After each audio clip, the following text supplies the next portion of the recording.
Hi, this is Annie Grace, and I am answering readers' questions. And today I have a question from Sharon. Sharon says, I use alcohol to keep myself being a nice wife and mother. I know the end result after a few glasses of wine or in the morning when I'm hungover, this is not the case, but I also know that this is such a big driver of mine. It's a belief that I need to address. I guess what I'm saying is I'm scared of being my true self with them, as that the true self is ratty and scared of intimacy, so I use wine to help with this.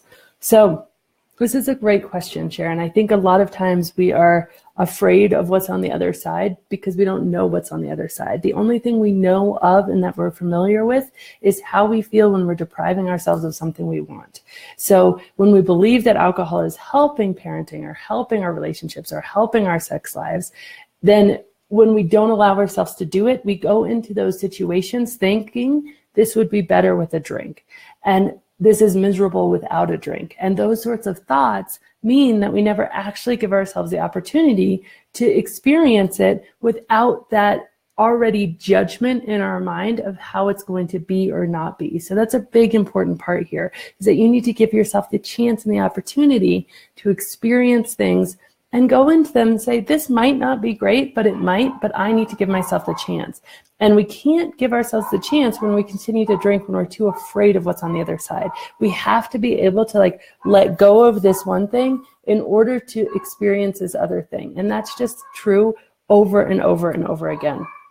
Now, here's going to be a little bit of tough love from me, okay? So I want you to think about what makes you a good mom. Like, what are the characteristics that you think, and I would take some time to do this, makes you a good mother? And I came up with a few myself, like being present, being reliable, being healthy so that I can be there for my kids for the long term and be active with them, having enough energy to do the things that need to be done, service, smiling, being happy. And so I want you to think through all of those things and say, okay, does alcohol add to these things in my life or not? And you might think, well, of course, I smile more after a few drinks.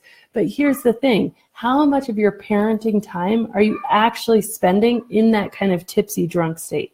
You know, it's very little. Because how alcohol works, and I talk about this a lot, but it's worth repeating here, is that for one drink, your blood alcohol content can rise for 20 to 30 minutes. And during that rise, that is when you have the nice feelings. That's when the euphoria, the tipsiness kick in, right?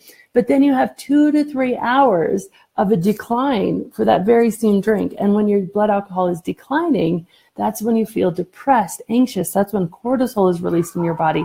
That's when you start to feel bad. So you're trading a few minutes of perceived happiness for hours and hours of actually feeling grumpier and less upset. And you said it in your question. You said, I know when I'm hungover, it's not as good and I'm not as good of a parent. And that's just the case, is that the amount of time you're actually spending in that kind of sweet spot of drinking, and this is neurologically and physiologically true, is very, very little compared to the amount of time that alcohol actually brings your mood way, way down and makes everything worse and harder. So think about all the things that make you a good mom and make you a good wife, and then ask yourself for every single one, is alcohol actually adding this to my life? And my dogs are going crazy, so apologies for that.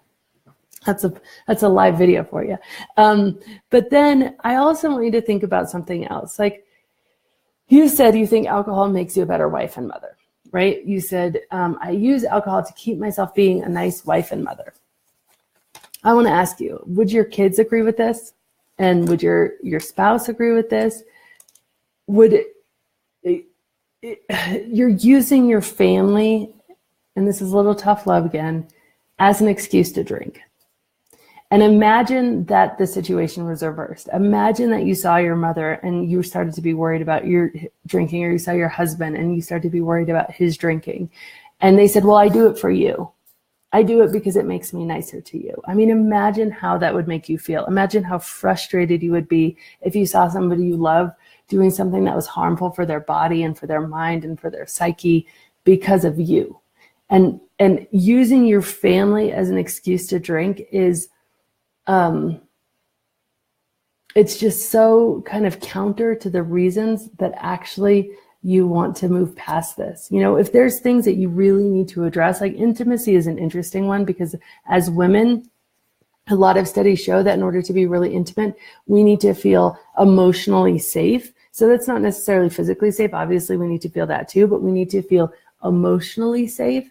And if you're not feeling that way, alcohol will take that need to feel that away because it lowers our inhibitions. That's why people get in really dangerous situations. That's why, date rape in college with alcohol involved is just through the roof, is because that need to feel emotionally safe for women goes away when they've had a few drinks. And for men, the need to be, it's just it's not men's fault. It's not women's fault. It's like this whole big cocktail of a disaster when it comes to alcohol and sex, and especially rape. But a big part of it is because on both sides of the equation, it lowers that, threshold of what we need to feel good about to enter into an intimate relationship. So if for some reason those things aren't there, you might really want to look at that and think about that.